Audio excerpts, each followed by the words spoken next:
Assalamu alaikum. Welcome to another show. My dear brothers and sisters, this is Muhammad and Friends.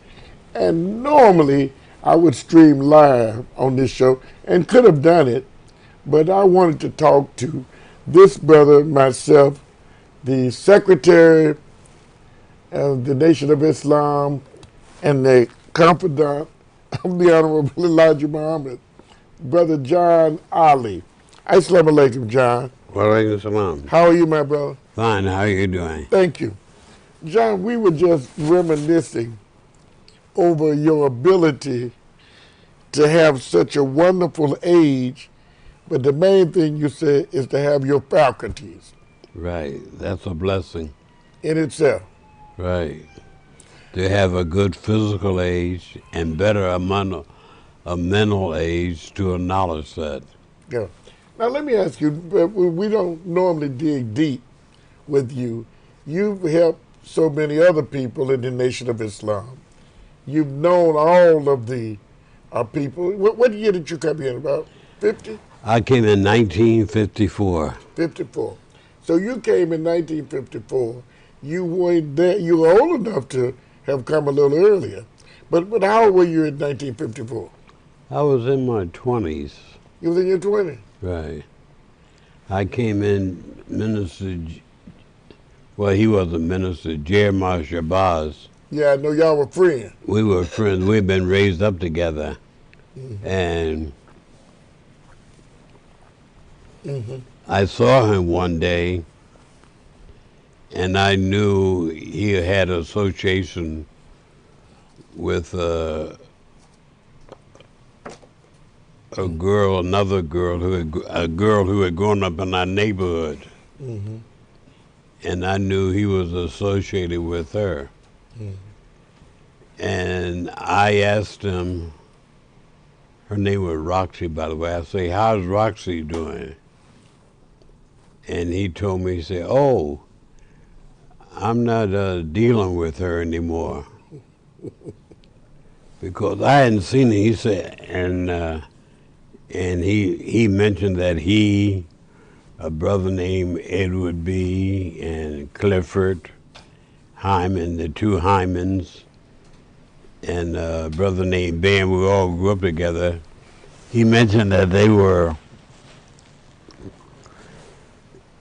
not fooling around like they used to, Things had call changed. it. Yeah. They had changed, which was fornicating. Right.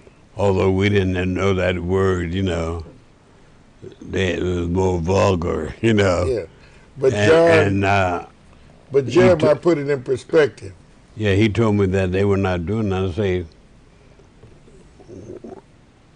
and I knew that he, my brother, and others know this is this is the main recreation activity in the black community. Mm-hmm. And they were pioneers of it, Yeah. Revolutionaries. Yeah, people knew if you had a daughter, a sister, a mother, or an aunt, and you didn't want her to participate, don't get them around my brother Nathaniel and brother Jeremiah. I got you. Because that was the principal activity. They didn't have all these things like they had the day of tennis, Yeah.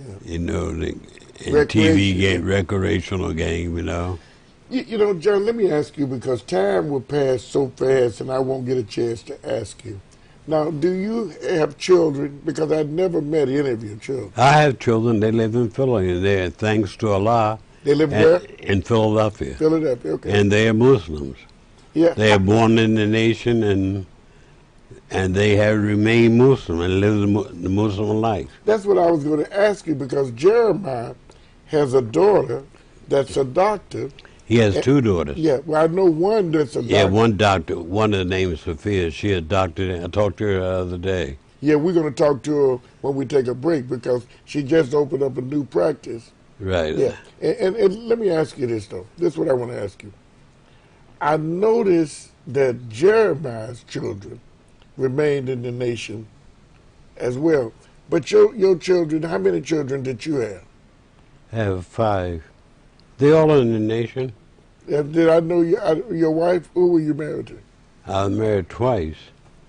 I was married to Minnie. I was married to Dolores. Dolores? You married Dolores? Yeah. Is that right? How long were you married to her? Oh, about 3 or 4 years. Okay. Now, John Muhammad and I knew you. John Muhammad first introduced me to you, and John liked you a lot. And I noticed that when John had his temple, and many of the people would come from Philly to join you all on Savior's Day. You know, how did you maintain that kind of relationship when it seemed that all of the Muslims of the pioneer greats, their children all kind of gravitated towards you, even in the history here in Chicago? How was that? Well, Chicago was, in the Nation of Islam, the history of it was always considered the major temple of Islam, the headquarter temple, as this is where the messenger lived. And the Muslims throughout the country, they respected the fact that this was the residency of the messenger and the temple. And so he or anyone from Chicago, if they would go to other cities, they would give respect. I remember in Philly, we had a brother named Spencer came there to visit. He was traveling, and the Muslims were very excited because to see someone from Chicago who had been associated in the temple with the messenger was a great honor. So when I came in, I came in accepting the teachings, and I didn't come in with the expectation that I would ever see the messenger. It was my belief was strong enough in the teaching to accept the teaching, and it wasn't qualified that Based in order on- to be a believer, I had to see him. Now, but let me say, almost right away, your talents were recognized, even whether it was through Jeremiah or whomever, that they told the messenger about you right away. Now, we had these different rumors, which you cleared up some things because you were more, well, what they considered well educated. Is that right? Right. When I came in, most of the Muslims, they had finished high school. This was quite an achievement. And I was a college graduate. Yes. So I was sort of exceptional because everybody else in the temple had either been to grammar school or high school, or were, very few of them were even high school graduates. So in other words, the so-called elite was not part of the operation. No. But you Because when I came in, my friends and family, because I traveled around in the, what you call the bourgeoisie or the elite of the black circle. right. And when I accepted Islam, they thought I was a bit off Yeah. mentally, because Yeah. the temples of Islam or the Nation of Islam didn't have the popularity that it did now. And this was considered something alien because everybody was brought up as a Christian. You're a Christian even though you may not have practiced it. Someone would ask you what your religion, you say Christianity. Yeah. But I guess what I wanted to ask you, because I really wanted to get to the crux of this. Once you met, do you remember? Well, I know you probably remember exactly when you met the messenger, but what brought you to Chicago to meet him? When did he want to see you? Well, not that he wanted to see me. I came to attend the convention. Okay. The temples, we had a group of people from the temple number 12 in Philadelphia, temple number 11 in Boston, temple number 13 Springfield, and Massachusetts, and Temple number 14 in Hartford. And all these temples were developed under Malcolm's teachings. So we were sort of, as you may say, united, and we that group, when we all came out together, in 55 rather, to attend the convention. Okay, but you came in 54. I came in 54. And you came, but Malcolm didn't come. When he came in 1952? I think he did. He was in long before us. Yeah, he came in a couple of years. Because he's the one who organized the temples on the East Coast from north of Baltimore. He organized. Minister Kareem had number 6, right, in Baltimore. Yeah, Isaiah Kareem, right. Okay. So but Malcolm didn't have anything to do with it, or number 4 in Washington, under Lucius. Right. But you and Jeremiah were the best of friends. But all three of you all lived together at one time. Malcolm, Jeremiah, and you. Y'all lived in the same apartment building or something? No, we didn't live, no. I lived in, no, I didn't live. Jeremiah, he had a house. Edward B. lived with him, but I didn't live with him.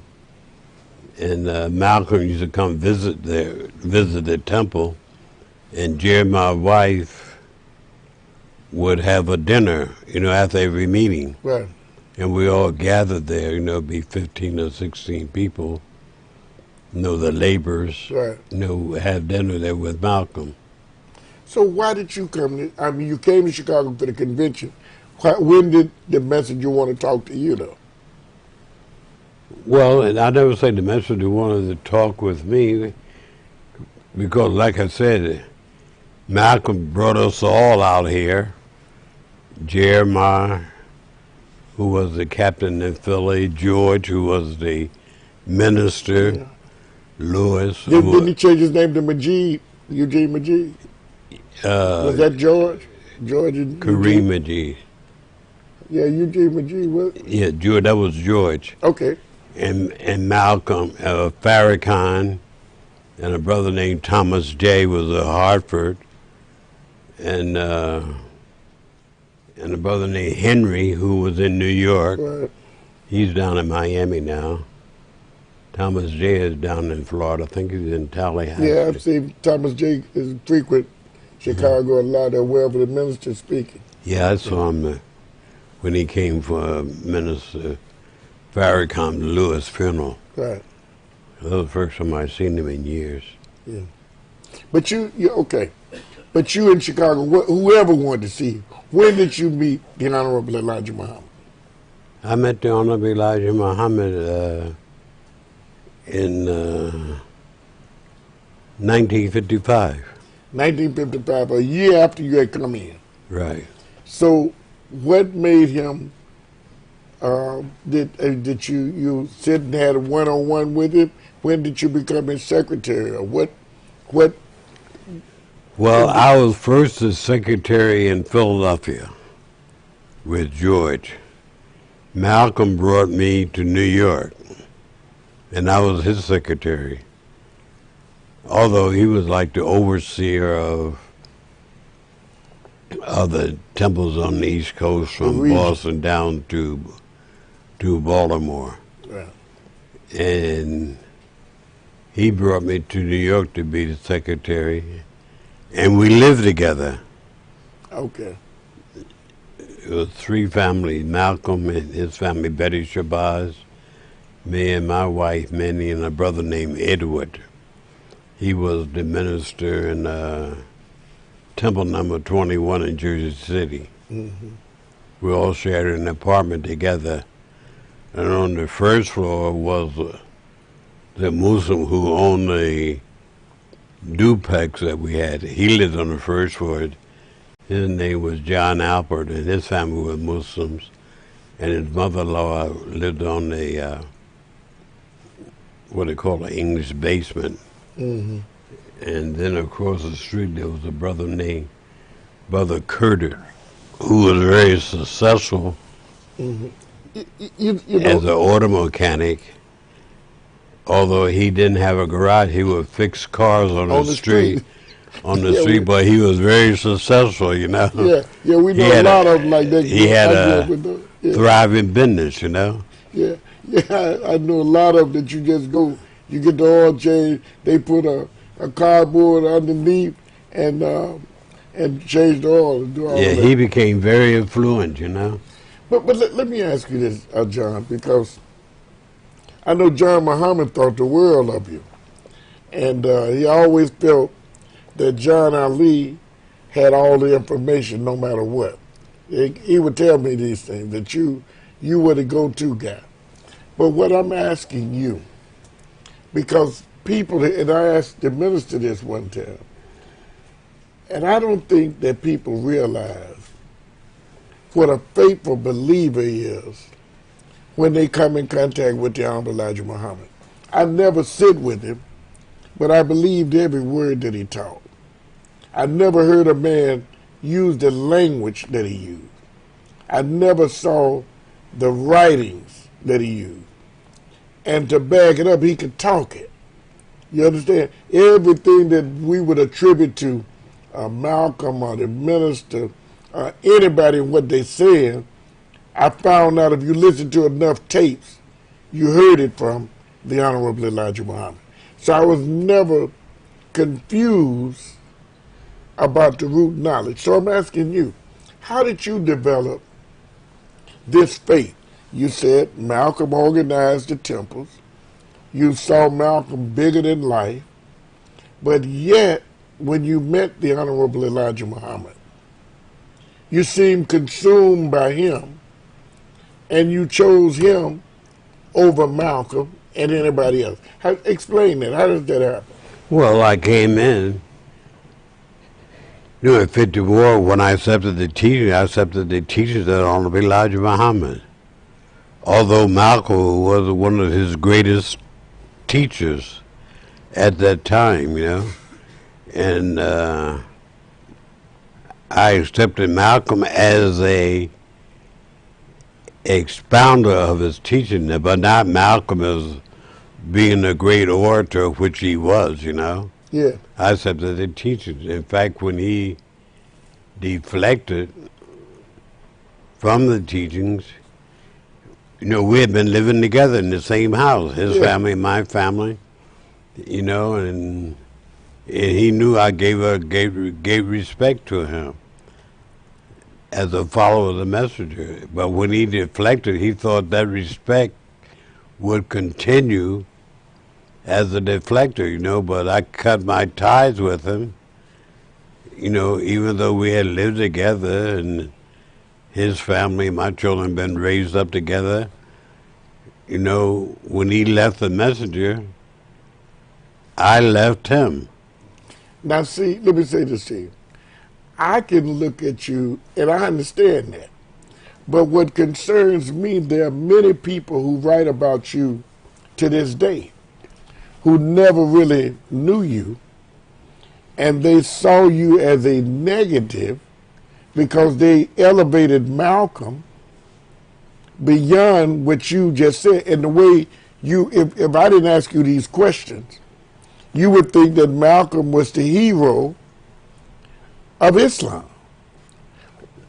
You know, And he was the greatest founder of Islam. okay, but he got and it he from was somebody. known that. Yeah, he was an orator. He had the Right. gift of gab, right? And even people, when you read the autobiography of Malcolm, they misconstrue that.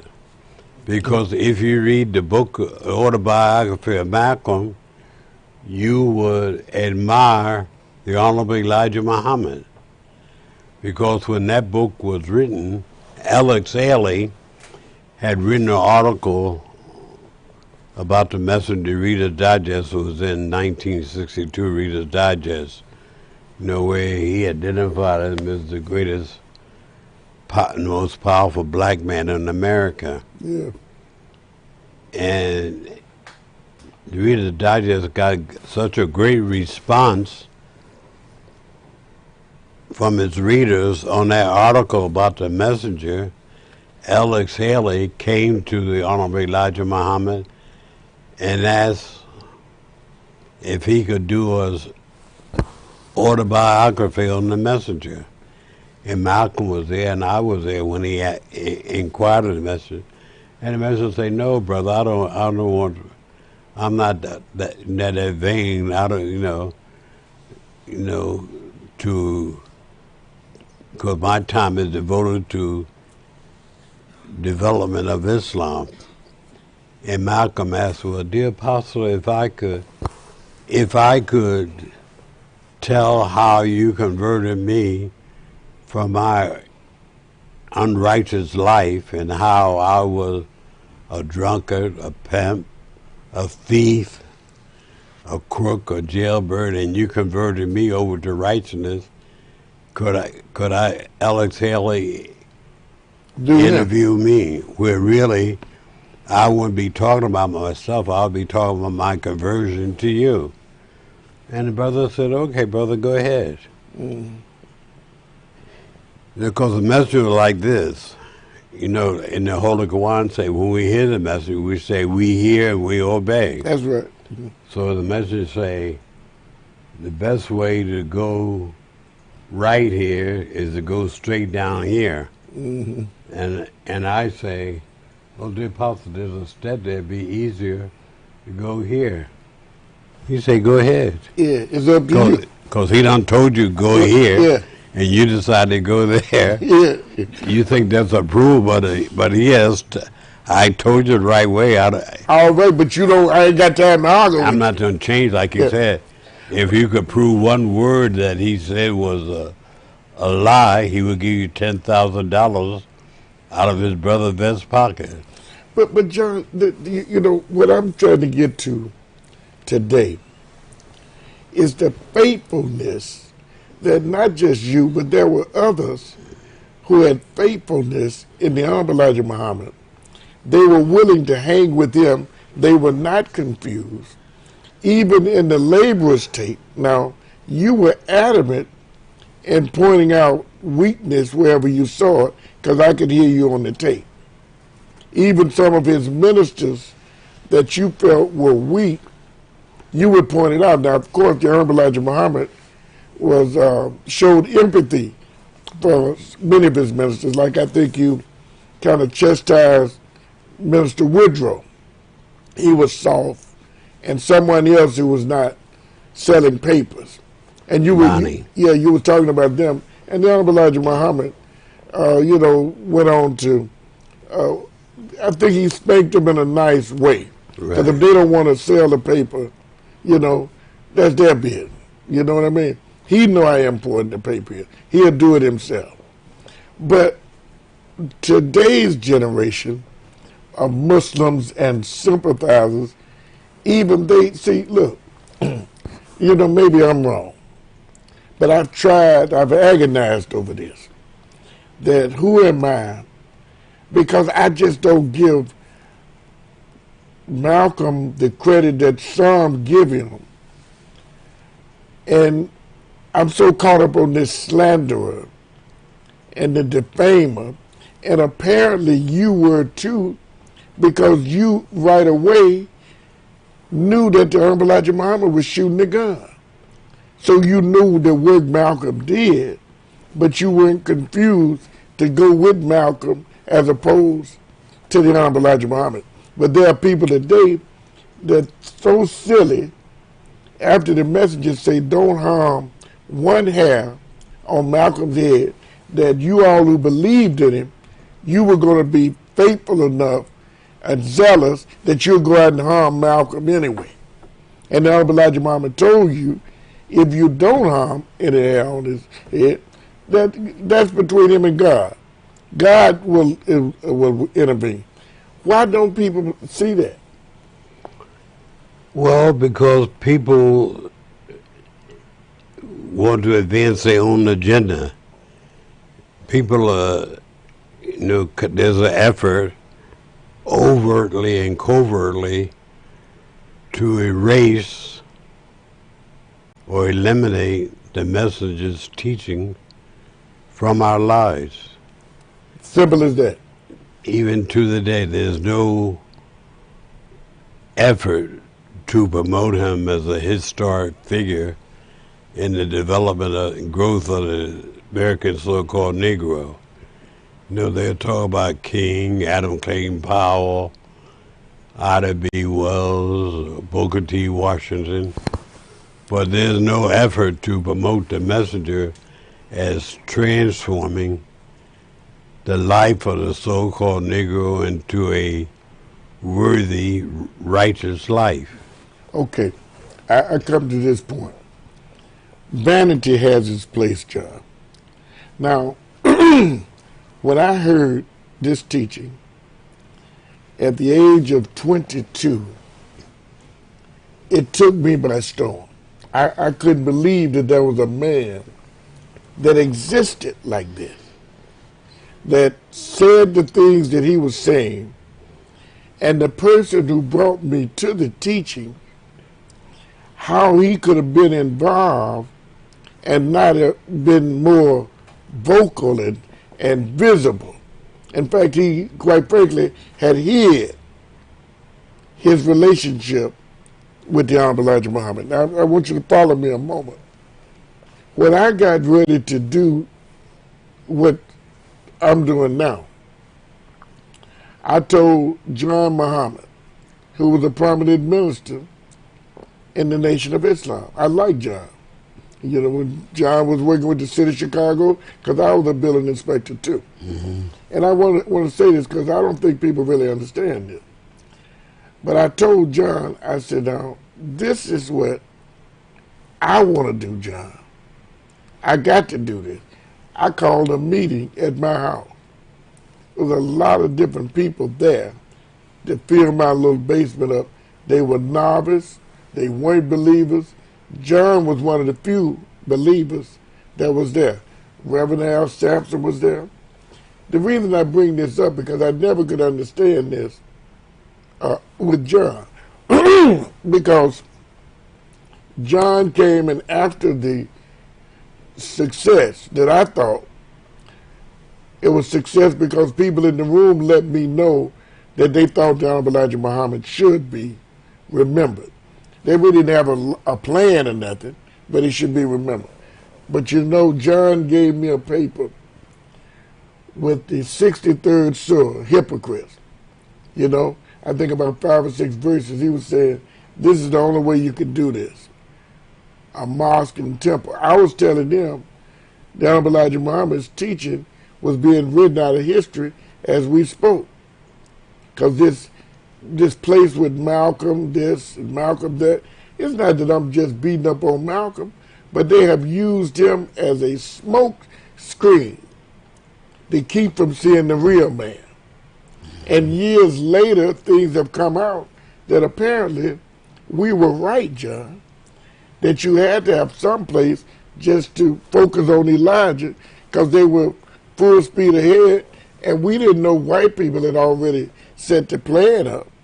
Did you know that they had written about the Honorable Elijah Muhammad and said they'll just wait until he died? Oh, yeah. J. Edward Hoover wrote that in 1969 in a memo. That's right. He wrote it in a memo. And how long did you know that? I've known it since 69. I have a copy of the memo. Hoover wrote that. But, you know, that's my point, John. That he wrote that when the messenger died, they would change the teachings of the messenger to be right. Strictly religious. And not only that, they would use his son to do that. They identified, well, Herbert didn't have to worry about him, but Wallace, who was the messenger, was still favored toward. He liked him. They would use him. Now, you knew that, John. I did not know. Well, the messenger liked all of his children. He didn't like one or the other.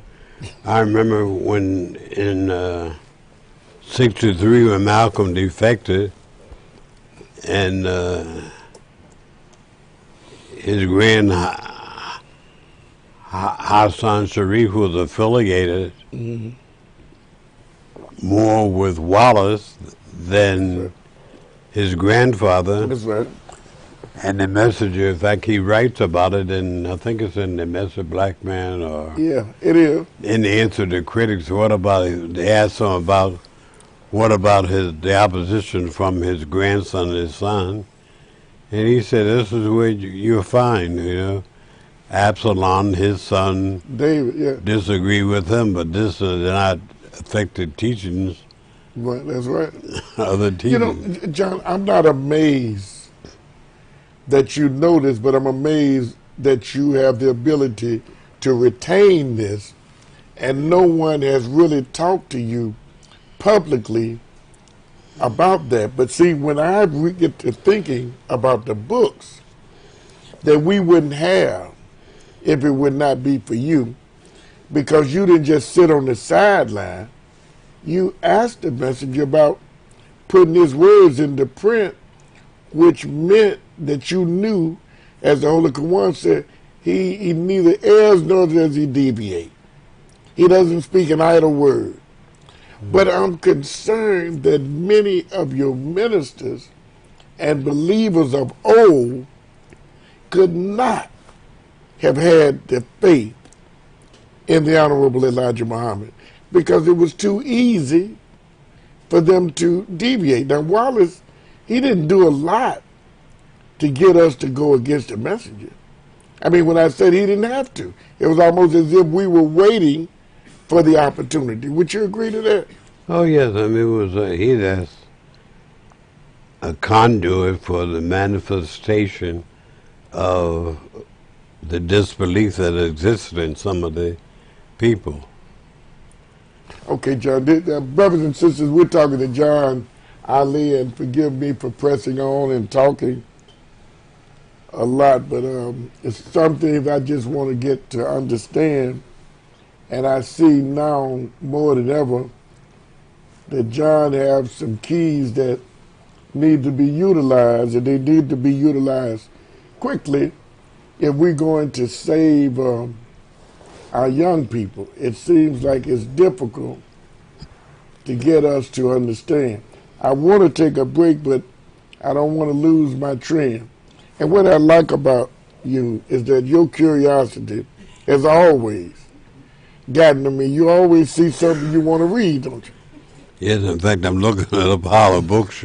Yeah. You have that. I want to go through that pile. And I'm going to let you do that. But listen, and I'm going to see, I want you to see the Band-Aids that people use trying to reach the pinnacles of success with the great books of the Honorable Elijah Muhammad. I think I'll take a break and just let you hear, and I hear just a word or two from the messenger so we can talk about some of your curiosity out there, okay? Our brothers and sisters, we're not streaming live, but we're talking to John Ali. Do you have a middle name? Wale. Wale. Okay, we're going to take a break, and we're going to come back and talk more with John Wale Ali. We'll be right back.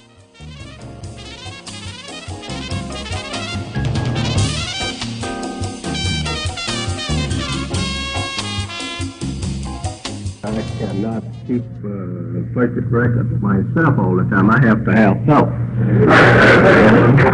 to keep a record. I almost have to have help for myself. If I didn't keep a record of me, I would be lost. So don't think anything strange with that.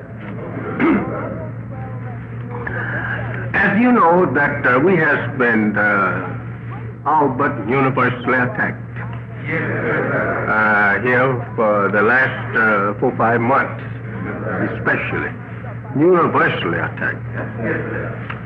And this attack was for the purpose of getting rid of me.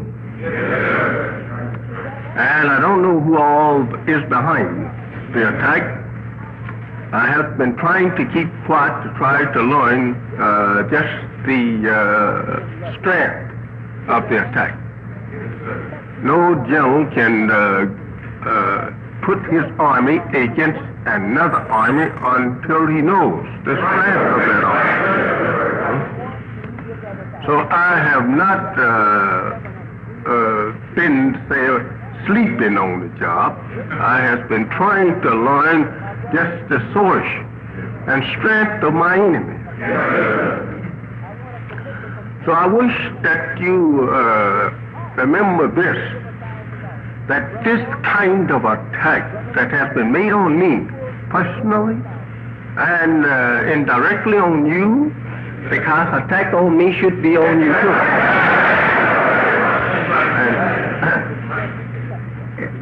It should have hurt us gravely. But it didn't so far. It has not so far, because you're still here. And we still have our temples with the same followers. So the attack is not so powerful yet enough to destroy Muhammad. This, I would like that you get this in mind, ministers, as you are my helpers, that these kind of attacks, as you're not through with them, we have something else to face yet. May not be the same nature, but we have attacks yet to come on us. I don't want to excite you now in the very least. Don't get excited in the very least. Because if I'm not excited and I am the hare in front of the hound, I don't think you should get excited. The hound wants me most of all. And you must arm yourself with truth from Scripture, standpoint, to prove my position.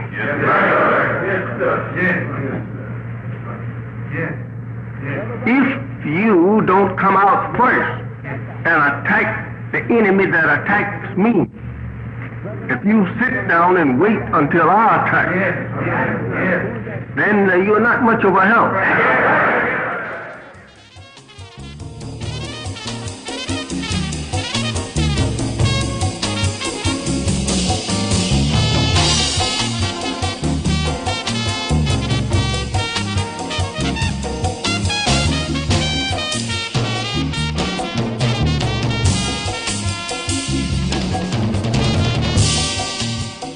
Assalamu alaikum, we're back, and my dear brothers and sisters, history is so beautiful, but to have a historian right here with us. So let me just say this, brothers and sisters. Sometimes you don't understand what you have in your midst. And John Ali is responsible, and I say responsible for the message to the black man, Fall of America, Our Savior Has Arrived, How to Eat to Live 1 and 2, for those books being produced. Why? Because the messenger never spoke an idle word. Just as we took 1958 Savior's Day and transcribed it, and it became the birth of a Savior. Nothing like the messenger's words. He was un-American. His English was not that of the Queen's English, but he spoke a language that was foreign to many people, but it was so profound. I was just sharing with him the book that the brother, or the research brother Demetrius that I had on, did on Hallelujah. Hail Elijah, I'm sorry. And he got a picture, of course, of the Esquire magazine that we talked about a lot. The Esquire magazine saying, if it were not for this little man, we would have had a glorious future. But John tells the story of what he did, which I'm going to talk about this too. Tell them what happened when you read. Well, I used to read everything, That's right.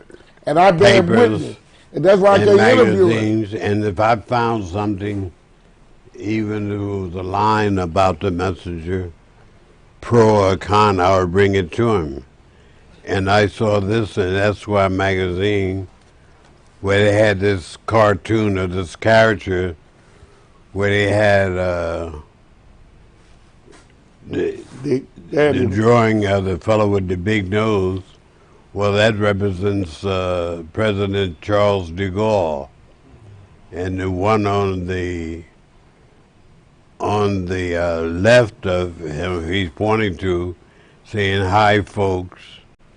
That was Liberace, and behind that was a character of the messenger. And then this cartoon with the hi-hat, that was Chico Marx. And over on the right side of the cartoon of the drawing of a fellow with a mustache, that was Governor Dewey of New York.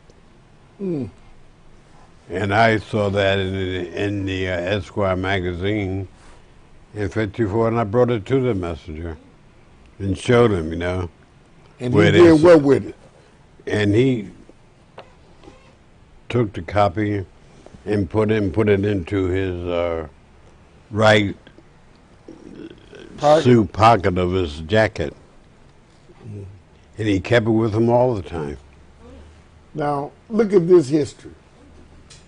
You see, brothers and sisters, how in the world are we going to discard a man like this? And that's what I'm saying. See, we have this archive, the history, living legends. And I'm not talking about distant wannabes. All of us want to be a star when we think we can get over on people and they don't know anything about our history.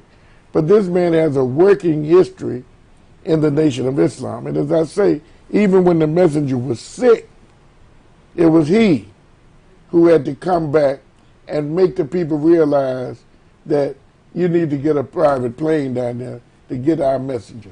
Now, what am I saying? Just like he said every word that he see, that's what I tell the believers. How in the world are you going to see something going on with the messenger, a crow of the archive, and you don't tell me about it?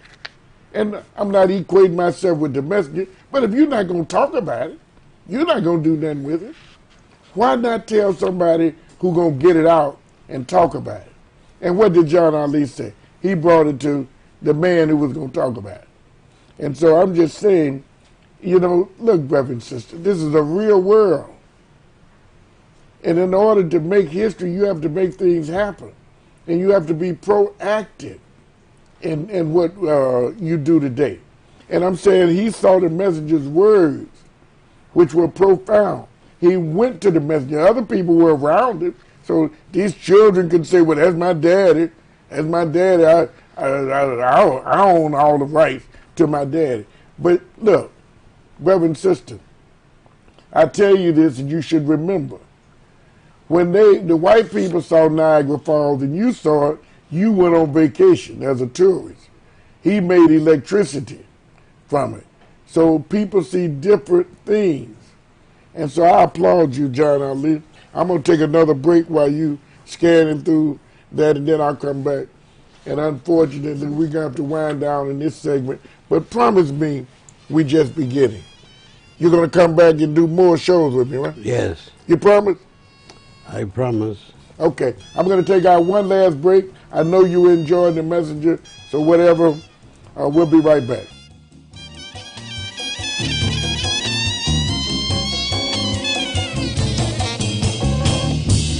And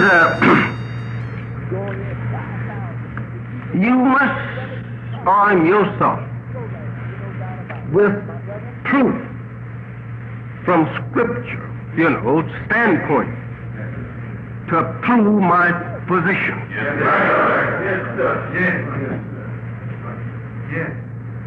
If you don't come out first and attack the enemy that attacks me, if you sit down and wait until I attack, then you're not much of a help.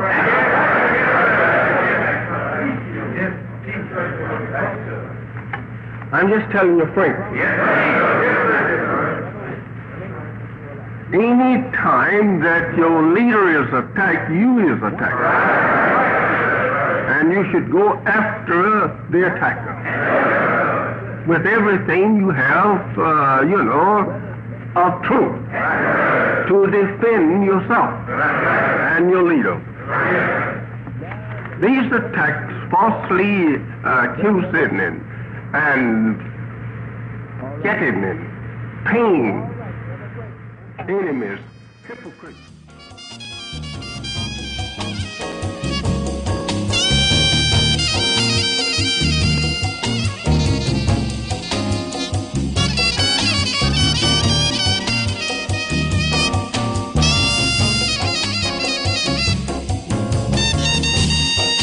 Assalamu alaikum. We're back, and brothers and sisters, being consistent with the history. I'm Munir Muhammad, talking to John Ali, enjoying myself and talking to him.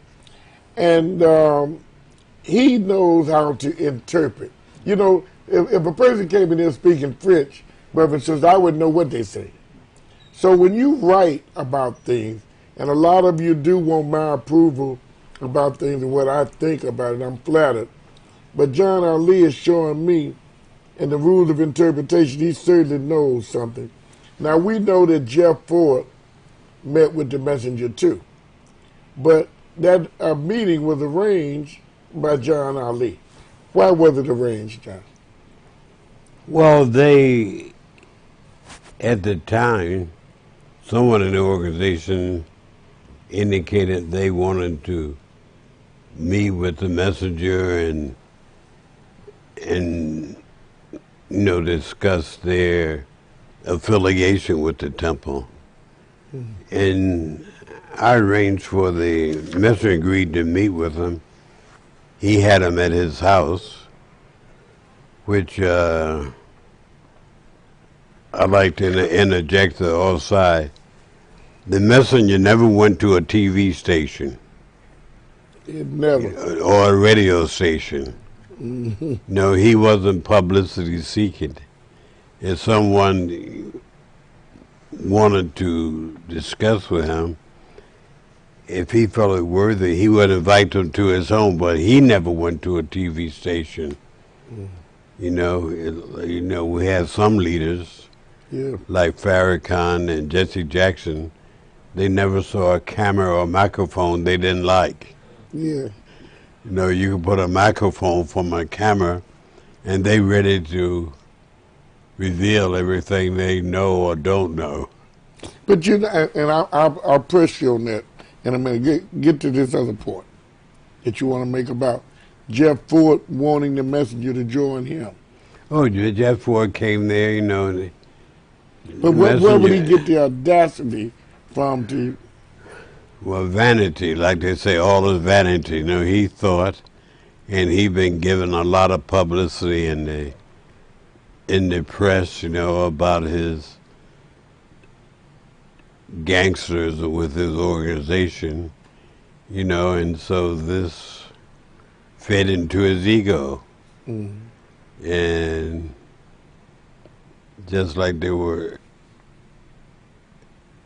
propaganda about the messenger or promotion about the messenger, he thought the propaganda about him equal him being as astute as the messenger.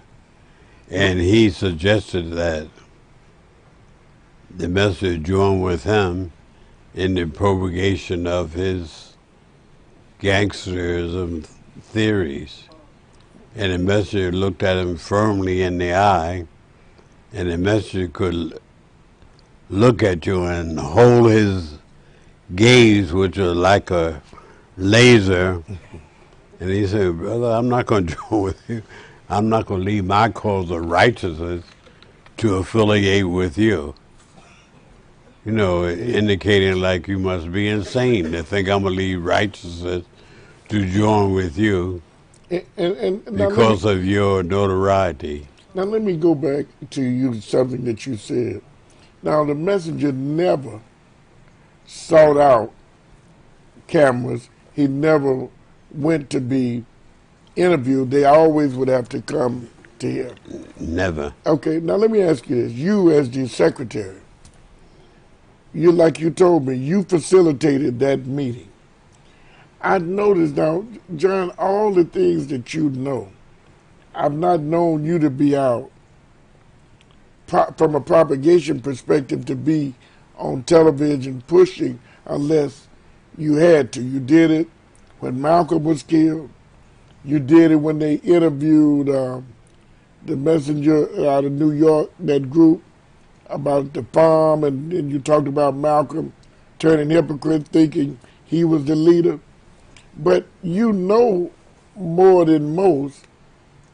Why haven't you been available? And when you mentioned Jesse Jackson and Mr. Farrakhan, of course, Jesse Jackson was going to go and speak on behalf of his group everywhere. And Mr. Farrakhan did the same. He went out and spoke. But as you know, when he stood up to remind people of the Honorable Elijah Muhammad, for a few years he wouldn't even do any interviews. So he did have some discipline. But I'm asking you, as a man who knows what you know, and I'm glad you've consented to come back and do interviews with me, because I probably just tapped a little. How could you have sit with a man, know so much, have all of this in your head, you don't want to document it anywhere, or you feel like it'll gradually come out? Well, I did document it and putting together the teachings of the messenger. You know, I don't see your name. my purpose was to help the messenger in delivery of his message. So we would have to learn that, though. So I put the messenger, I gathered the teachings and speeches and writing of the messenger. So you did your part. And put together his book, The Message to the Black Man. But you don't feel like you could have articulated it more? He's been gone for 43 years. No, that's sufficient, you know. Huh? It's not sufficient. Even Farrakhan, he's a great orator, but who can state the teachings of the message better than what the message stated himself? So you said the books in The Message of the Black Man, you know? Okay. Or To How to Eat to Live, or The Fall of America, which I did an introduction in that book. Yeah, that's the only one you did an introduction. And I did one on the To How to Eat to Live, you know. Did you? But most people, when they reprint it, even Farrakhan, they cut that out, you know. I did an introduction to both of those books. Now, I didn't see, but I saw the introduction of Message to the Black Man. Because it was on the cover, and they reprinted the back cover, but they don't print it. And it went over to the inside cover. Oh, okay. All right, well, let me ask you this about the Dan Burley. What was your relationship with him? Very good. I mean, so good that you all allowed him to write the introduction. Yeah, he had written a series of articles about the messenger in the Crusader newspaper, and we took those articles and put it together as an introduction to the book. Yeah. He was very much an admirer of the messenger. He was. Yes. Yeah, and he did, when y'all did the No Whites Allowed, and Black Muslims at the Crossroads. Yeah. Dan Burley was a great admirer of the messenger. We love Dan Burley ourselves. Yeah. So, John, do you feel, let me ask you this. In fact, the messenger, you know, allowed us to use his writings as an introduction. But he smoked cigarettes like a trade. Yeah. He couldn't stop. His daughter recently died, too, his only daughter. Right. So, John, you were comfortable and going to your grave knowing that you had something to do with the books, and if people really wanted to know, that's how you be honored. But rather than to speak on it yourself, you were very comfortable in not opening your mouth. Well, I was the secretary from 1960 to 1970. And well, tell me that then. And the messenger, you know, put me out because I went to him and confessed that I was living a righteous life.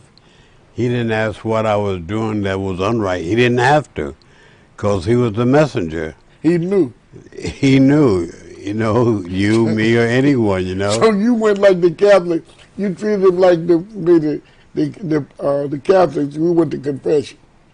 Yes, like we say in our prayer, you know, more than the Catholic, you know, we're the ones who pray every day, and I do confess my faults. So That's please grant me, but this is our daily prayer. But did he ask you not to leave, John? No. He didn't want me to leave because he knew I was one of his best laborers. But he, being a leader and a man of righteousness, he had to execute the law on me. Where he rather or not, I could see that in his face that he want to. But even though you're a good labor, John, but you're not living right, and I got to execute the law. I can't let my personal feelings of the lack of you overcome my responsibility as a messenger in living a righteous life and executing the righteous laws of Islam, the restricted law of Islam, and I understood that. All right, John Ali, let me tell you something. You've done a great job in this part one. I'm going to bring you back to do part two, but I'm going to ask you, because I'm getting ready to go off now. But will you do an additional 30 minutes for me? Oh, yes. Okay. Brothers and sisters, I want to thank Brother John Ali for part one, and I'm going to do a part two of it, at least 30 minutes, and that'll be it. My dear brothers and sisters, thank you so much for watching, and may Allah bless you with the light of understanding as I greet you in peace. Assalamu alaikum.